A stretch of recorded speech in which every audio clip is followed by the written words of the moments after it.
Welcome back to another episode of the Caffeinated Christian Podcast. I'm one of your hosts, Ryan Willer, and I'm sitting here with Pastor Mike Wigglesworth, and Bradley, the man with no last name, is here with us. How are you guys doing today? Doing well.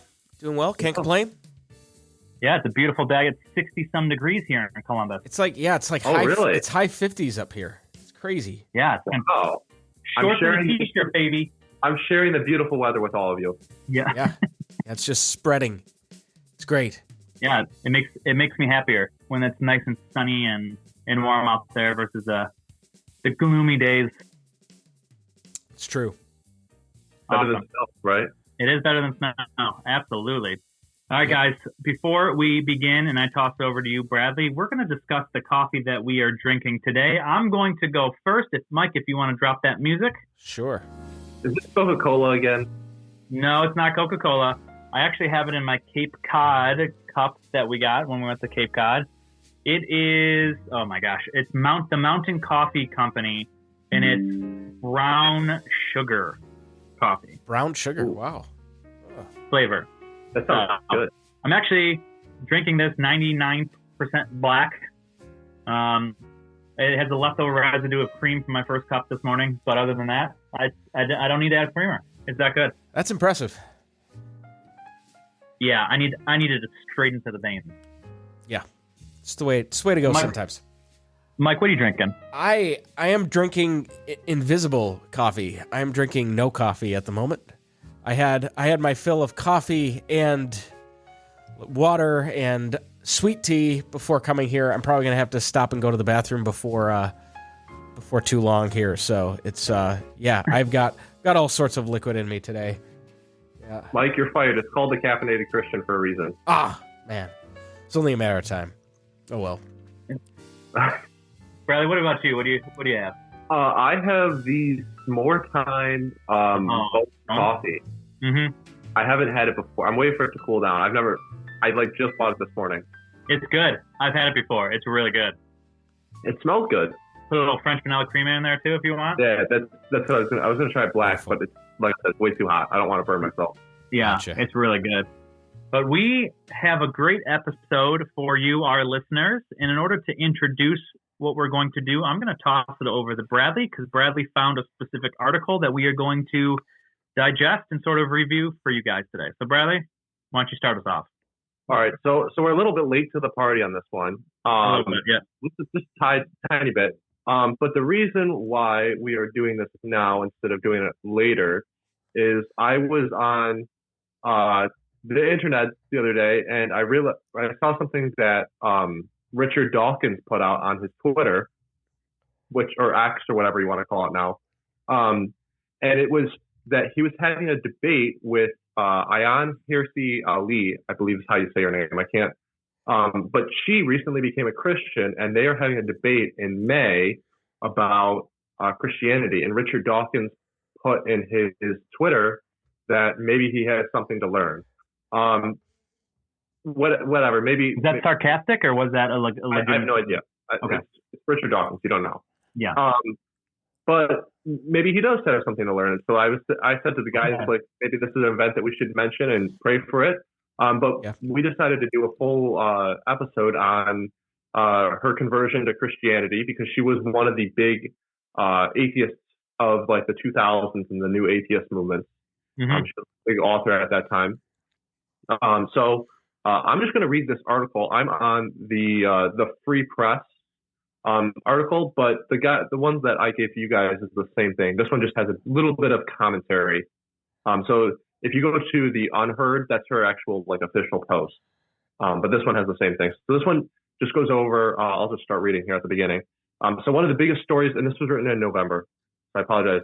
One of the biggest stories of the past few days didn't happen in Washington or Gaza or Tehran, but it was an invisible change that happened inside the heart and mind of one woman, Ayaan Hirsi Ali.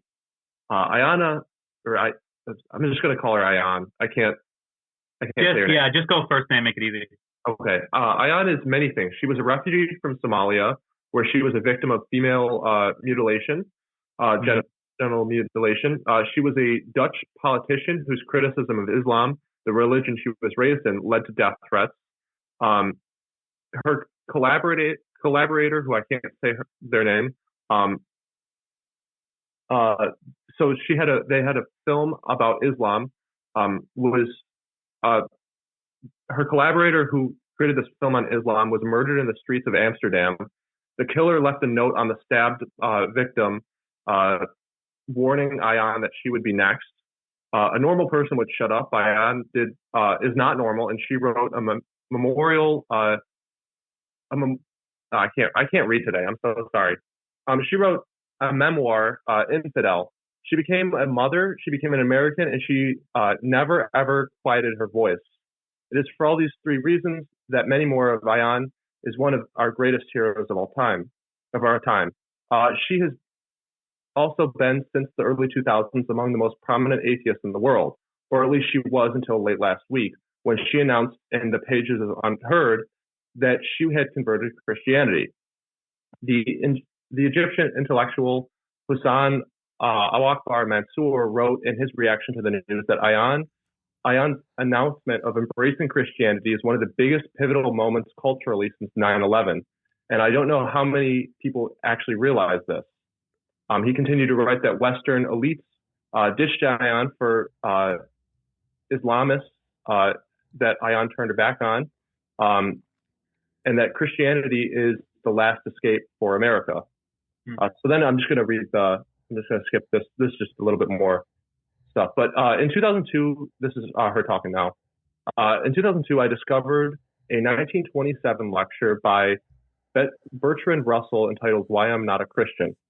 It did not cross my mind as I read it that one day, nearly a century after he delivered it to South London branch of the National Secular Society, I would be compelled to write an essay with the precisely opposite title. The year before I had publicly condemned the terrorist attacks of the 19 men who hijacked passenger jets and crashed into the Twin Towers in New York, they had done it in the name of my religion, Islam.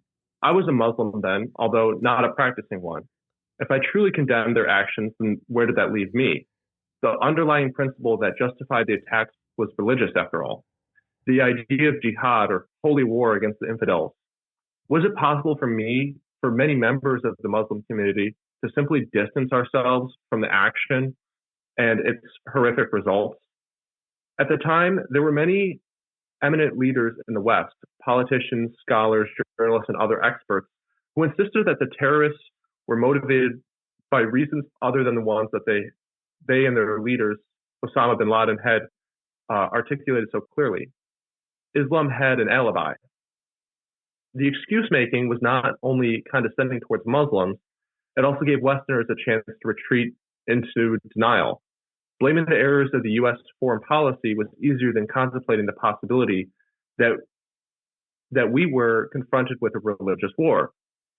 We have seen a similar tendency in the past 5 weeks as millions of people sympathetic to the plight of Gaza, seek to rationalize the October 7th terrorist attacks as justified responses to the policies of the Israeli government. When I read Russell's lecture, I found my cognitive dissonance easing. It was a relief to adopt an attitude of skepticism towards religious doctrine, discard my faith in God, and declare that there was no such entity that ever existed. Best of all, I could reject the existence of hell and danger of everlasting punishment. Russell's assertion that religion is based primarily on fear and resonated with me. I had lived for too long in terror of all the gruesome punishments that awaited me. While I had abandoned all rational reasons for believing in God, that irrational fear of hellfire still lingered. Russell's conclusion thus came as something as a relief. And she quotes it, "When I die, I shall not rot," or "When I die, I shall rot." To understand why I became an atheist 20 years ago, you first need to understand the kind of Muslim I had been. I was a teenager when the Muslim Brotherhood penetrated my community in Kenya in 1985. I don't think I had ever understood religious practice before the coming of the Brotherhood. I endured the rituals of absolutions, prayers, and fastings as tedious and pointless. The preachers of the of the Muslim Brotherhood changed this. They articulated a direction, the straight path, a purpose to work toward admission into Allah's paradise after death, a method, the Prophet's instruction manual of the do's and don'ts. I can't say those. As a so I can help you. The halal, thank you. The halal, which is the dietary laws, and the haram, which is the other forbidden laws. Thank you. Yep. As a detailed supplement to the Quran, the Hadith spelled out how to put into practice the difference between right and wrong, good and evil, God and devil. The Brotherhood preachers left nothing to imagination. They gave us a choice. Strive to live by the Prophet's manual and reap the glorious rewards in the hereafter. On this earth, meanwhile, the greatest achievement possible was to die as a martyr for the sake of Allah. The alternative, indulging in the pleasures of the world, was to earn Allah's wrath and be condemned to an eternal life of hellfire. Some of the worldly pleasures they were decrying included reading novels, listening to music, dancing, and going to the cinema, all of which I was ashamed to admit that I adored. Okay, can we stop there for a second? Sure. And talk about it a little bit? Sure. I think that'd be a good place to do it. Sure, and I need a break from reading. No, that's fine. It looks like Mike's gone. He had to use that restroom, like he said. So you and I were talking. So it's what it seems like she's saying. Let me just do a quick overcap from what I'm understanding. In the first section, it talks about the idea of setting up this distinction of what is happening and what was going through her head when it comes to the jihad or holy war against the infidels that she witnessed firsthand, that we kind of all witnessed firsthand, I should say, right, on September 11th, right? And It looks like she became an atheist due to her contribution or her, I don't want to say kidnapping, or her death by threat to join the Muslim Brotherhood within Kenya. And what she has found is these enduring rituals, such as the washings, the prayers, the fastings, were tedious and pointless, and they and there was this do or don't. If you don't do this, you'll go to hell. It was terrible for her. She didn't like this. She didn't like listening to the Hadith, which basically was 150 years to 200 years after Muhammad died, explaining how he lived his life, right? And we must live that way or else we're kind of screwed and you are going to hell. And it's better to die as a martyr so you can get all these victory things for the sake of Allah. So she seems to be experiencing within a sect of the Islamic religion some of the worst parts that even most Muslims today say they don't even attribute themselves within. You know what I mean? Or put themselves within. They are a sect of Islam that sees jihad as this do whatever you want holy war versus the more peaceful that sees jihad as like there's like 4 levels of jihad as this armed struggle, but they can't do it by any means. You can't do it on Muslims. There's a lot of regulations within certain sects rulings. And she found herself within the nasty one. That's how I'm understanding this. Sounds like it. Like when she talks about like atheism providing a relief to the cognitive dissonance that she felt from growing up in this type of environment, I'm thinking to myself, right? Of course it did. Of course it did. So right. why wouldn't you go from one extreme to the next? Yeah. Yeah. And I appreciate the fact that Bradley, you read that little commentary piece at the very beginning on her life, because like I'm listening to that story. I'm like, it's even more amazing that she found herself in Christianity in spite of that. Like it's clear. It's just clear when you look at her story why she wrote off religion altogether.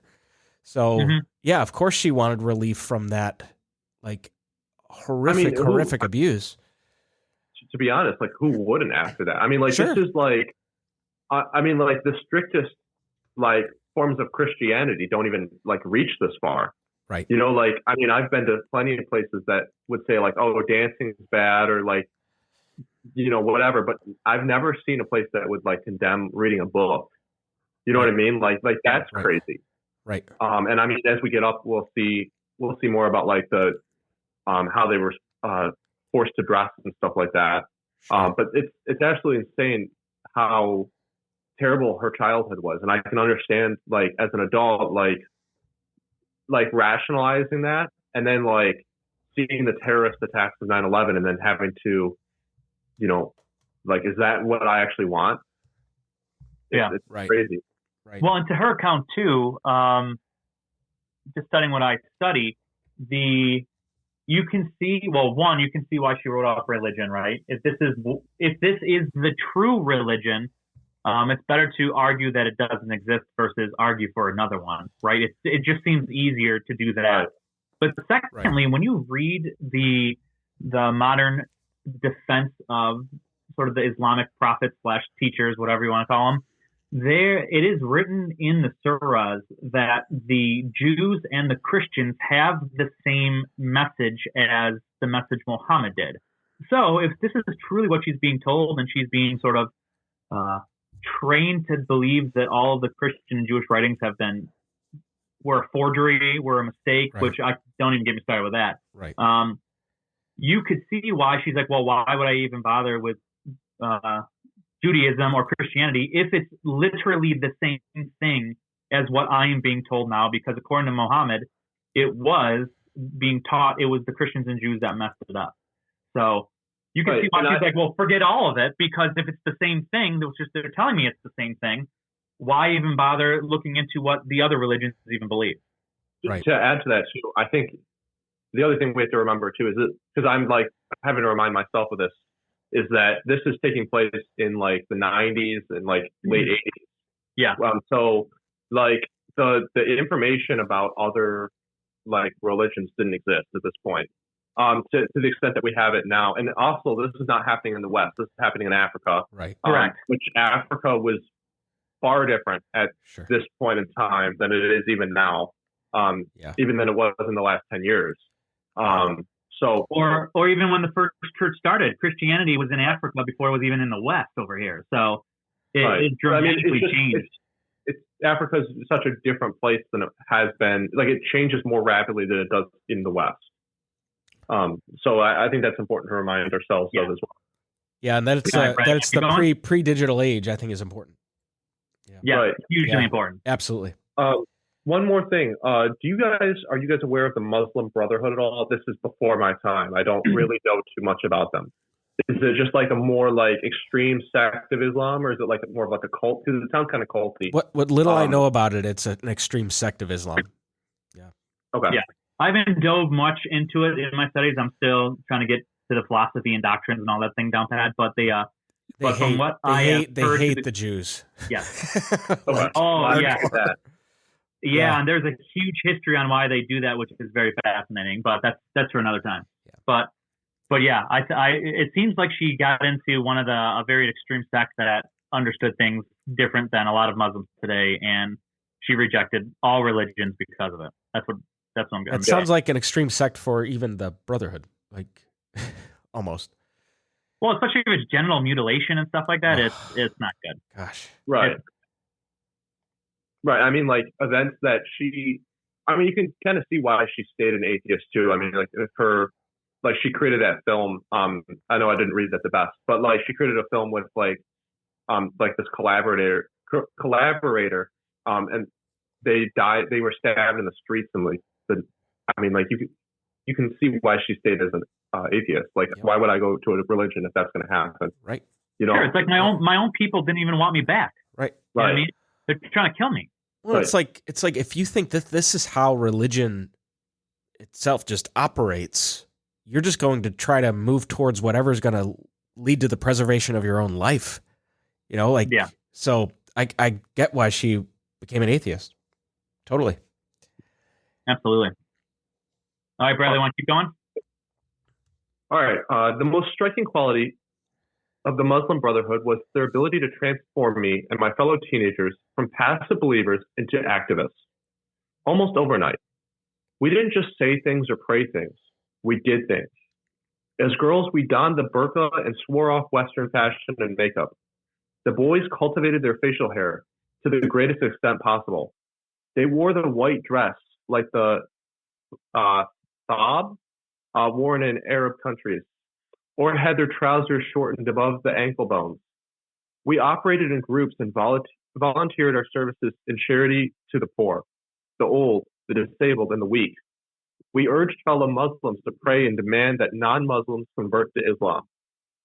During the Islamic study sessions, we shared with the preacher in charge of the session our worries. For instance, what we should do about friends that we loved and felt loyal to, but who refused to accept our dawah, which is an invitation to the faith. Yeah. In response, we were reminded repeatedly about the clarity of the Prophet's instructions. We were told under no uncertain terms that we should not be, or that we were told in no uncertain terms that we could not be loyal to Allah and Muhammad, while also maintaining the friendships and loyalties towards the unbelievers. If they explicitly rejected the summons to Islam, we were to hate them and to curse them. Here, a special hatred was reserved for one subset of unbeliever, the Jew. We cursed the Jews multiple times a day and expressed horror, disgust, and anger at the litany of offenses he had allegedly committed. The Jew had betrayed the Prophet. He had occupied the Holy Mosque in Jerusalem. He continued to spread the corruption of the heart, the mind, and the soul. You can see why, to someone who had been through such a religious schooling, atheism seems so appealing. Mm-hmm. Bertrand Russell offered a simple, zero-cost escape from an unbearable life of self-denial and harassment of other people. For him, there was no credible case for the existence of God. Religion, Russell argued, was rooted in fear. Fear is the basis of the whole thing. Fear of fear of defeat, fear of death. Now, Brad, let me stop you there because it's an interesting statement that she wrote here, which is kind of, I don't want to say ironic, but kind of. It says, you can see why, to someone who had been through such a religious schooling, atheism seems so appealing. Bertrand Russell offered a simple, zero-cost escape. She's going to find out like 20 years later, there was an extreme cost to that escape. Even though it's offered up on a silver platter of, well, you don't have to worry about this fear, you don't have to worry about this, you don't have to worry about this, you don't have to worry about this. But in reality, if you understand the sort of metaphysical nature of what atheism is, there are tons of costs that you have to bite if you're wanting to take this atheistic, naturalistic sort of worldview. And I think she has discovered that. And so I find it kind of ironic that she saw this zero cost escape when in reality she realized the huge cost. Right. I think she just, like hearing this, I feel like she just took whatever was the exact opposite of what she grew up with. Right. Yeah. Atheism is the exact opposite. I think she just was like, this is so much, give me the exact opposite of whatever I had. If there's any little door out, I'll take it. Right. That's what it kind of seems like. Yep. Right. For sure. Keep going? Yeah, keep going. Brad, do you want me to read it all to help you out, or are you good? If you want to read some of it, that's okay. It's up to you. I don't want to step on your... That's fine. I'll read. Okay. As an atheist, I thought I would lose that fear. I also found an entirely new circle of friends, as different from the preachers of the Muslim Brotherhood as one could imagine. The more time I spent with them, people such as Christopher Hitchens and Richard Dawkins, the more confident I felt that I had made the right choice. For the atheists, were clever. They were also a great deal of fun. What does that mean? So what changed? Why do I call myself a Christian now? Part of that answer is global. By the way, I quite like this part. Yeah. That gets into. Western civilization is under the threat from three different but related forces. The resurgence of great power, authoritarianism. Authoritarianism. Thank you. I can't talk today. I'm so sorry. And expansionism in the forms of the Chinese Communist Party, Vladimir Putin's Russia, and the rise of global Islam, which threatens to mobilize a vast population against the West, and the viral spread of woke ideology, which is eating into the moral fiber of the next generation. We endeavor to fend off these threats with modern, secular tools, military, economic, diplomatic, and technological efforts to defeat, bribe, persuade, appease, or surveil. And yet, with every round of conflict, we find ourselves losing ground. We either are running out of money with our national debt in the tens of trillions of dollars, or we are losing our lead in the technological race against China. But we can't fight off these formidable forces unless we can answer the question, what is it that unites us? The response that God is dead seems insufficient. So too does the attempt to find solace in the rule-based liberal international order. The only credible answer, I believe, lies in our desire to uphold the legacy of the Judeo-Christian tradition. That legacy consists of an elaborate set of ideas and institutional design to safeguard the human life, freedom, and dignity from the nation, state, and the rule of law of the institutions of science, health, and learning. As Tom Holland has shown in his marvelous book, Dominion, all sorts of apparent secular freedoms of market consciousness and of the press find their roots in Christianity. And so I've come to realize that Russell and my atheist friends fail to see the wood for the trees. The wood is the civilization built on Judeo-Christian tradition. It is the story of the West, warts and all. Russell's critique of those contradictions in Christian doctrine is serious, but is also too narrow in scope. Okay, perfect. Can we stop there? Because I have some thoughts, if you don't mind.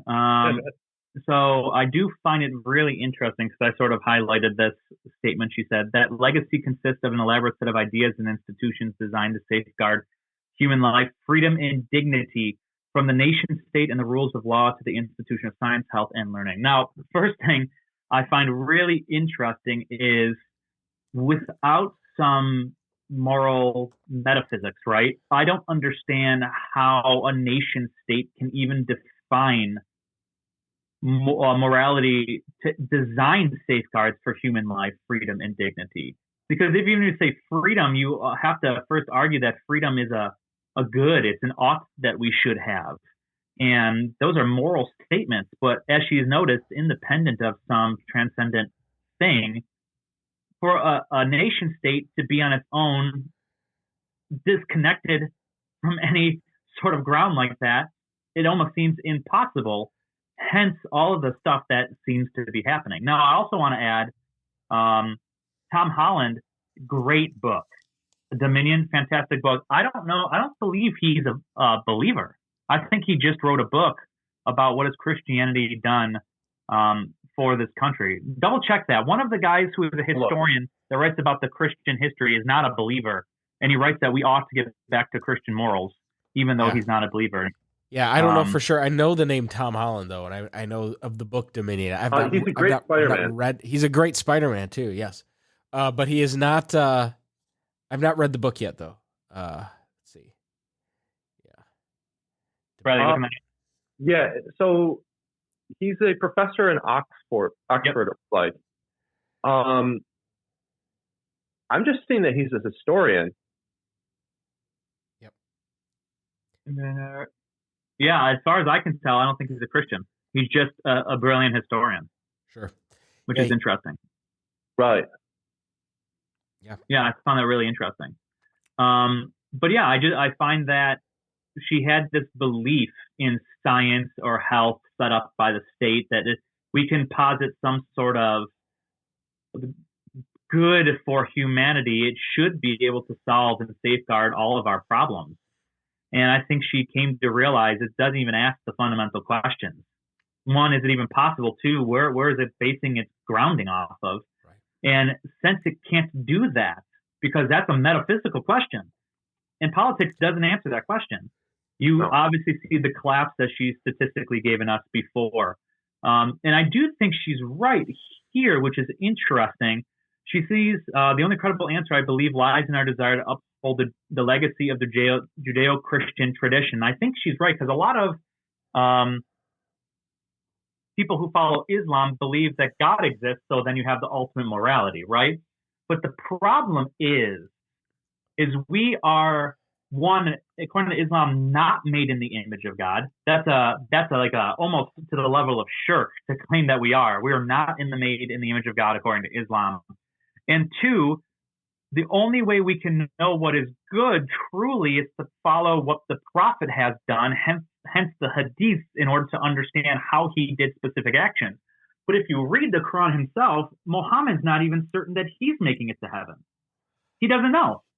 And Right. so I think she understands it correctly to go, wait a minute, even in this set of religion belief that could have the possibility of grounding, which I don't think you can do in God's nature because we are oblivious to his nature and attributes besides what he does. We really can't know much according to their tradition. The only thing we truly have that is objectively able to know is then the Judeo-Christian tradition. And I think she sees that. And I believe Tom Holland is right in his sort of conclusion of the book Dominion. So, And something that's always perplexed me about the new atheist movement that we saw rise up right after like 9/11 and stuff like that. And I mean, it happens with most atheist arguments that I find today. They're basing their morals off of the morals that they have in the area that they grew up in right now, which is still a part of a Christian country that like Christianity laid down the law of the land kind of. And so like all their like morals and stuff like that are based off of Christian values that were set before them. Yeah, they're borrowed. They're borrowed from Christianity. Yeah. Right. And so I mean, like that's why you don't see atheism like as a big thing in like medieval times or like like Renaissance or anything like that. Like atheism wasn't huge then because like people understood like that they were part of a Christian culture and stuff like that. Like there's no like atheist culture apart from a deity like focused culture.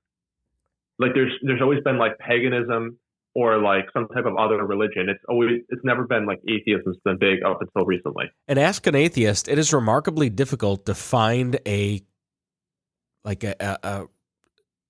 quasi like religious community similar to the church for atheists. Like you can't. Yeah, even though they're trying to. They're trying to. Atheist church. Yeah. They're trying to, but you can't. You can't really find it. I've heard of a guy being an atheist chaplain. It's kind of strange to me too, but I guess that's a thing. But it's remarkably difficult because there's not a whole lot that I mean, unbelief is the commonality that atheists share. But what are the threads of belief, actual belief that bind them together? And one of the things that I thought was interesting that she said, there's a few things, she said early in that article, it's like we weren't just, taught these things. We were doing something. Like we were actively doing something. My favorite part in that section, by the way, is where she said the boys cultivated their facial hair. I really like that part because I appreciate the facial hair. Everything else was incredibly disturbing about that. But what I thought was interesting is she made special remark to say that the atheists were clever and fun, right? Mm-hmm. Which implies that most people in religious communities are neither clever nor fun. And I don't think we think about that. Within Christianity, we tend to place a lot of focus on orthopraxy, right doctrine, right belief, and I think that's important. I think there's a place for that, but I think we forget that one of the kind of apologetic tools in our toolbox is actually having the joy of the Lord and actually loving God with all of our heart, soul, mind, and strength. Like, I think we can forget that at times. And, she says that she was drawn to the atheist movement because there clearly was something lacking in her upbringing that she found there. And that sense of them being able to just use their wits and just have some fun. People should be able to find that in Christianity. Yeah. And I do like how she mentioned, I will make my remark on this. Russell's critique of those contradictions in Christian doctrine is serious. So it is a serious, I don't think there are. I mean, you look at my bookshelf behind me, picture half of one of these rows is just all books on every actual apparent contradiction and how to resolve it and give options on how to resolve it. Literally, I have like 60 books on them. And so if anything, I'll grant you, there seems apparent, but then you look at, there's a difference between, well, I think Bertrand Russell is saying a logical contradiction versus an apparent contradiction. A logical means no and like, yeah, or blue and not blue. But apparent means like there seems to be a discrepancy. Is there a logical possibility to solve this? And you're going to find, if you study the scholars, every single apparent contradiction has like 1 to 6 different answers it could be. But I just want to make my little comment there. But she also says, I agree with her, it's also too narrow of scope. I 100% agree with that. Right. Even if you grant them that there's 2, they're missing the point. Because even if you could say that Paul made a contradiction, well, on everything else, is Paul right? Is Right. Paul's grounding true? I mean, like, there's so many more questions than just finding an apparent contradiction and claiming everything is wrong. That's just not what a serious thinker should do, in my opinion. You need to come up with arguments why you would make everything wrong, which they just don't do. Let alone, I don't think there are contradictions. So I do agree with her. She's like, it's just too narrow. Like they're coming at these arguments in a very too narrow of scope, and they're missing the point. They're missing the base foundation that everything lies on, and they're missing it. Yeah. Shall we keep going? Yeah. Sure. Okay. So just last thing that we read was, but it is also too narrow in scope. For instance, Russell gave his lecture in a room full of former, or at least doubting Christians in a Christian country. Think about how unique that was nearly a century ago, and how rare it still is in non-Western civilizations. Could a Muslim philosopher stand before an audience in a Muslim country, then or now, and deliver a lecture with the title, "Why Am I Not a Muslim?" I think he would die if he did that. I mean, you could, but I don't know how long the lecture would last. Yeah, you wouldn't. I don't think you'd live very much longer. One word. One word. That's it. One word. In fact, there is a book with that title that exists, written by an ex-Muslim, but the author published it in America under the pseudonym Ibn Waraq. Thank you. It would have been too dangerous to do otherwise.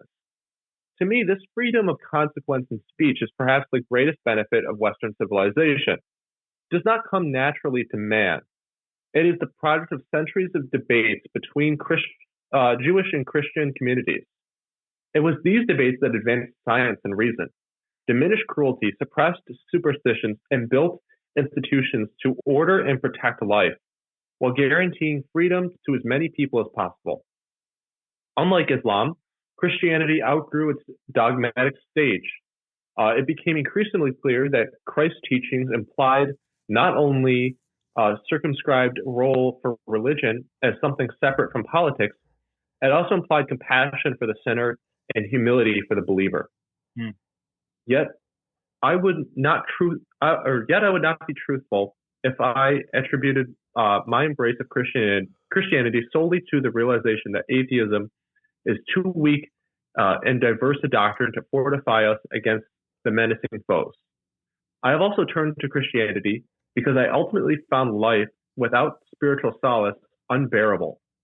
Indeed, very nearly self-destructive. Atheism failed to answer a simple question: what is the meaning and purpose of life? Russell and other activist atheists believed that with the rejection of God, we would enter an age of reason and intelligent humanism. But the God hole, the void left by the retreat of the church, has merely been filled by a jumble of irrational, quasi-religious dogma. The result is a world where modern cults prey on dislocated masses, offering them spurious reasons for being in action, mostly by engaging in virtue signaling, and the virtue signaling theater on behalf of victimizing minority or supposedly doomed planet. The line between The line often attributed by G.K. Chesterton has turned into a prophecy. When men choose not to believe in God, they do not thereafter believe in nothing. They then become capable of believing in anything. Mm. It's from Orthodoxy. I read that the other day. Yep. In this nihilistic vacuum, the challenge before us becomes civilizational. We can't withstand China, Russia, and Iran. If we can't explain to our population why it matters that we do, we can't fight woke ideology if we can't defend the civilization that it is determined to destroy. And we can't counter Islam with purely secular tools. To win the hearts and minds of Muslims here in the West, we offer them something more than videos on TikTok. All right, let's stop there because I got some thoughts. Sure. Going back to where we left off, activism. Yeah, so I do find it interesting what I think I would have to ask her, but I think she actually got something wrong here.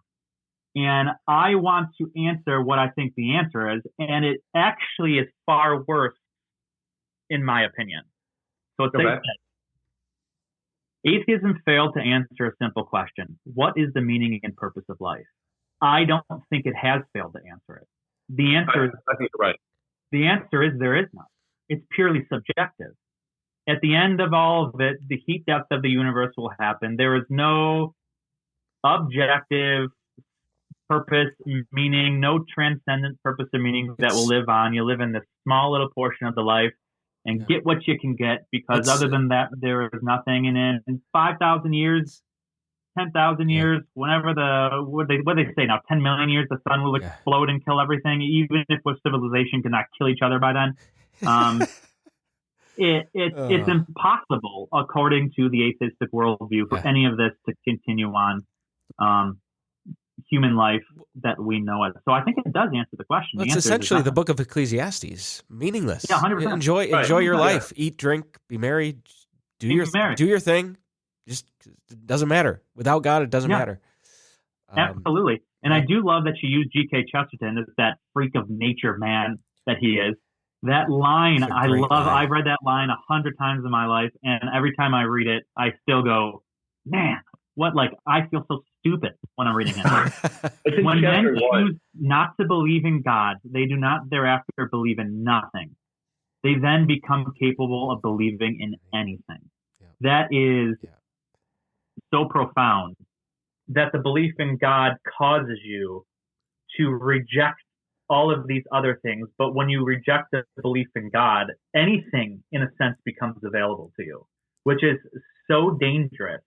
And I think it was Chesterton himself, it is Chesterton himself that says, a mind is, he says two things. One, don't let your mind be so open that your brain runs away. And the second thing, he goes, a mind is like a jaw. It's supposed to close on something solid. It's just not supposed to remain open for its entire existence. Yep. And unfortunately, if you become capable of believing in anything, and anything can be true, that's even more dangerous. Right. I think there's this, she says, immediately in the next line, you belong in a nihilistic vacuum. That everything is for your pleasure because there is no ultimate purpose besides your pain, your suffering, what you want, because you have a short period of time on this.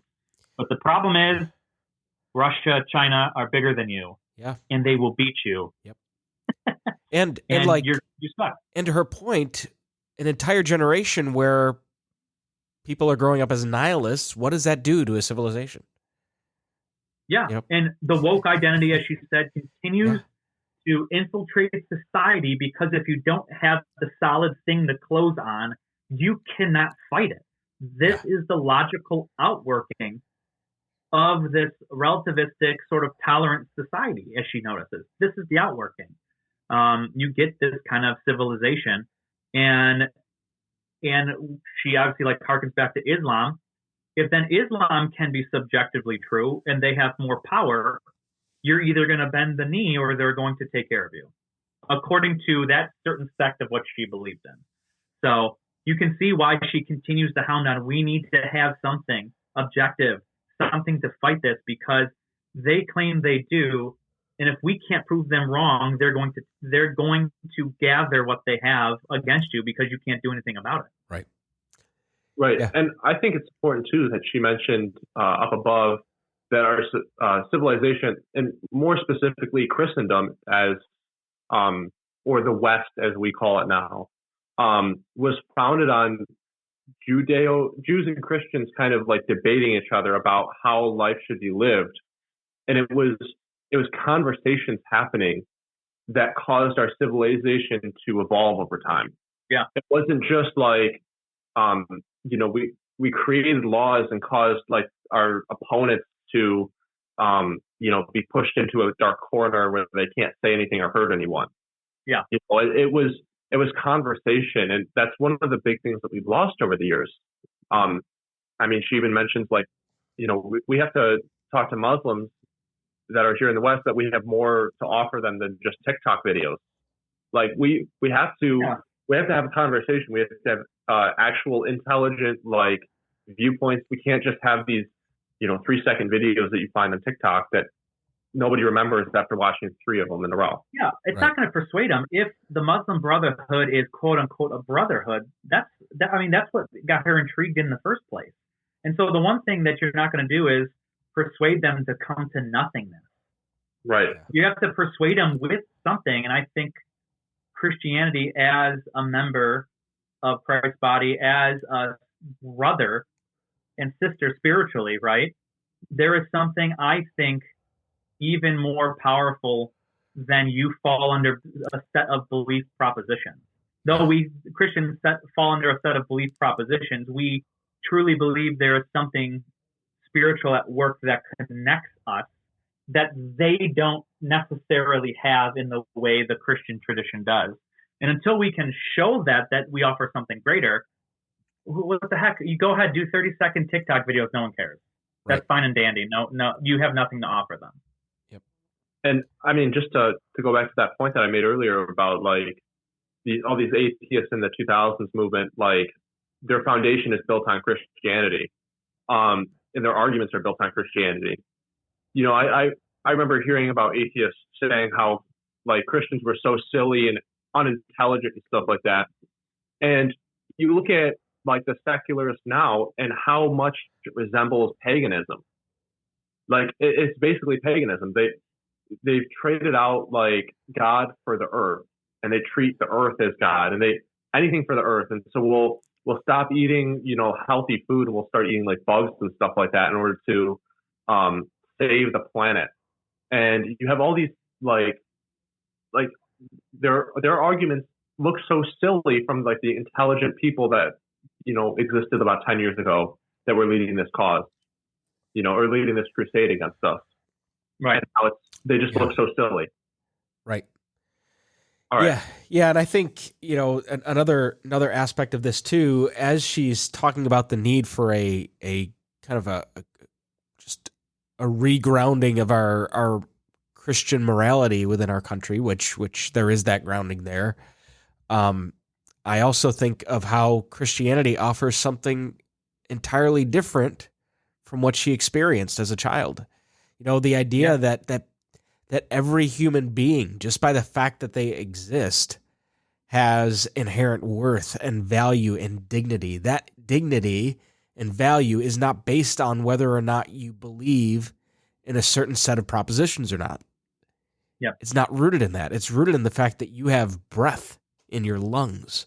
So Jesus says radical things like love your enemy and pray for those who persecute you. He expands this definition of neighbor to include anybody, which is it's crazy to think, and it's that ideology that gives us the freedoms that we have as a country. And so I agree with her that we need to place a greater emphasis on this. So I don't know what that looks like though, and I think that's the challenging part. Yeah. I'll just continue reading. There's 2 paragraphs left. Perfect. So nobody will have to hear me read anymore, suffer that awful cause. The lesson I learned from my years in the Muslim Brotherhood was the power of a unifying story. There it is. It is in foundational texts of Islam to attract, engage, and mobilize the Muslim masses. Unless we offer something as meaningful, I fear the erosion of our civilization will continue. And fortunately, there is no need to look for some new age concoction of medication and mindfulness. Christianity has it all. This is why I no longer consider myself a Muslim apostate, but a lapsed atheist. Of course, I still have a great deal to learn about Christianity. I discover a little more each day at church on Sunday. But I have to recognize in my own long journey through the wilderness of fear and self-doubt that there is a better way to manage the challenges of existence than either Islam or unbelief had to offer. So that's the end of her essay. So I guess like just the closing thought too was she has this debate coming up with Richard Dawkins in May. So exciting. Just keep praying for Ayan and of course Richard Dawkins as well. But anybody that might be listening that is on that brink of atheism and theism, and is looking for a better option rather than going the complete opposite direction of their faith and going to atheism, or going from maybe they're struggling with Christianity. I hope that they would be encouraged by that debate as well. Yeah. That there would be some good fruit that comes from it. For sure. Yeah. I was curious, Bradley. I read the article, and we heard the article again during this episode. I didn't hear anything. I'm assuming she's holding to an Orthodox definition of Christianity, but I think she's Catholic. Is she Catholic? I was just curious as to maybe not even the denomination that she's tied to, which Catholic. That's great. That's fine. But I was just curious as to how would she define the term? I'm confident that she's not a casual Christian just based on the article that she wrote. But I'm curious, what is the operative definition she's sort of working off of when she's saying that she is now a Christian? So I heard in I can't remember. I was looking for the interview, but there was some type of interview that she did, whether it was like radio or like a TV interview. I don't really know. Like I said, I was looking, I couldn't find it. But she had talked about how, and she mentions a little bit in here about how like we do need to find a way to counteract like China and Russia and the Muslim like domination of like the world. Right. And so one of the things that she thought was interesting was Christendom, with the Catholic Church, kind of expanding over what we now call the West and kind of transforming it and the likeness of Christ and creating a society based on laws. So I think one of the things that like drew her to Christianity was Christendom. Yeah. So I don't know much more than that. And I would say she's an early Christian, but I wouldn't say she's like a weak Christian. I would say that she was probably just like doesn't know all the things that like to know, that type of thing. Right. She's starting out, she's early on, but she clearly she's an intellectual and she's going to learn and grow quite I think quickly. But it's interesting that she's Catholic because I think, for all the scandal that's plagued the Catholic Church and the downsizing the Catholic Church has had to do over many years, they are still one of the most powerful religious groups in the world, like globally. So that's they are an entity that would be able to do something to turn the ship, so to speak, culturally, like she was talking about. Right. Yep. And I don't know if she actually is Catholic. She might be Orthodox. Yeah. I'm not actually sure. I didn't really find anything that says, I'm even looking now, that says like what type of Christian. Sure. It just says Christian. So Hey, as long as she's the one that loves Jesus, that's fine. That's same. fine. Yeah, I think that's way better than being an atheist or being a Muslim, a radical Muslim. Yep. We need more people that can just like think. I think it's the big thing. Yeah, I think people who have the ability to think and also like to reasonably articulate their position clearly, but also people who can actually have like civil discussion, have civil dialogue in and I mean, because the society that we're in right now is increasingly polarized, and the ability to have a civil discussion around really serious issues is eroding. We notice that our ability to do things, to actually get like just legislation passed in our government is becoming increasingly difficult. Right? That's a reflection of how much our society has drifted from where we once were just a decade ago. Yeah, I mean, even think about like how many times has the government like completely closed down for a few weeks. Yep. In the last couple of years when it never used to do that, just because like people can't agree or they can't like agree to disagree or anything like that. I mean, you even think about like today, like how hard is it to tell somebody that you're a Christian? Not that it wasn't hard before. I'm not saying that at all, but I'm saying like how hard is it to say now that you're a Christian and to profess what you believe without getting like one canceled or two attacked, right, or like shouted down. Like if you have these viewpoints, it's so hard to like articulate them in life or using the internet or anything like that. Yeah. Well, I would say that it was always hard, but at least it was easier at one point. Right. I just mean like if you said you were a Christian back in the 80s, you know, you might get laughed at. Sure. You might get somebody might say something mean to you. But nowadays it's like if you say you're a Christian, well now you get all these labels associated with you. Well, you can't even have like a dialogue with somebody because like they'll just close their mind to it. Yeah. It seems like. Yeah, and I don't even think you'd get, I mean, by some people maybe you'd get laughed at or shouted down if you told them you were a Christian, but like, I mean, when I was in elementary school in the early to mid 90s, like it was perfectly acceptable to say you were a Christian. There was just a variance in what that meant, like right. For a lot of my friends in elementary school, it meant I go to church on Sundays. For me, it meant, okay, I believe in a certain set of truths about Scripture, about Jesus, about creation, and that informs how I live. And that was the reason why I initially asked the question. I was just wondering, like, what sort of definition was she operating out of? And I know that wasn't the whole like point of her article, but definitely looking forward to this debate that's coming up. I think it's going to be really good. Right. All right. Do we have anything to add before we sign off? Nope. Go ahead. All right. Well, thanks everybody for listening to another episode of the Caffeinated Christian Podcast. We want to invite you to like and subscribe wherever you listen to podcasts. Also, be sure to give us a 5-star review if you like what you're hearing. If you don't, tell us why you don't like it. We're happy to take criticism. Also, you could find us on Facebook and Instagram at the Caffeinated Christian Podcast. That is at the Caffeinated Christian Podcast. If you have ideas, thoughts, questions that you'd like to send our way, please feel free to let us know. Suggestions on future episodes that you would like us to record, we would love to hear those as well.